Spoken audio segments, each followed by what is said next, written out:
గాలి జనార్దన్ రెడ్డికి తెలంగాణ హైకోర్టులో ఊరట లభించింది. ఓబులాపురం మైనింగ్ కేసులో సిబిఐ కోర్టు విధించిన శిక్షను తెలంగాణ హైకోర్టు నిలుపుదల చేసింది.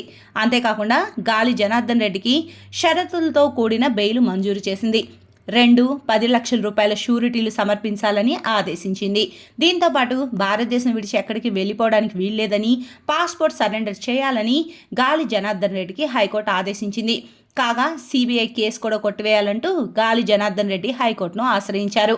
ఈ కేసు విచారణ పూర్తయ్యేంత వరకు సిబిఐ కోర్టు తీర్పుపై సస్పెన్షన్ విధించకపోతే తన నియోజకవర్గానికి ఎన్నికల నోటిఫికేషన్ వస్తుందని గాలి జనార్దన్ రెడ్డి తరపున న్యాయవాది వాదనలు వినిపించారు.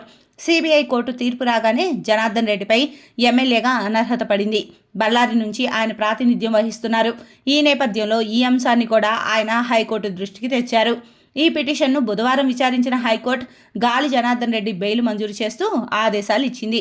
కాగా దేశవ్యాప్తంగా తీవ్ర సంచలనం సృష్టించిన ఓబులాపురం మైనింగ్ కేసులో సిబిఐ కోర్టు 15 ఏళ్ల సుదీర్ఘ విచారణ అనంతరం మార్చి 6న తుది తీర్పు ఇచ్చింది.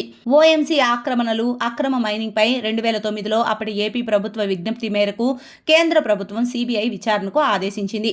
ఆ తర్వాత సుదీర్ఘ విచారణ జరగ్గా సిబిఐ కోర్టు 5గురిని దోషులుగా, 2 నిర్దోషులుగా ప్రకటించింది. గాలి జనార్దన్ రెడ్డితో పాటు బివి శ్రీనివాసరెడ్డి, మెఫజ్ అలీ ఖాన్, గనుల శాఖ అప్పటి డైరెక్టర్గా ఉన్న విడి రాజగోపాల్ను కూడా దోషులుగా ప్రకటిస్తూ శిక్షలు ఖరారు చేసింది. వీరికి 7 ఏళ్ల జైలు శిక్ష విధించింది. మాజీ మంత్రి సబితా ఇంద్రారెడ్డి, అప్పటి పరిశ్రమల శాఖ కార్యదర్శి కృపానందన్ను నిర్దోషులుగా ప్రకటించింది.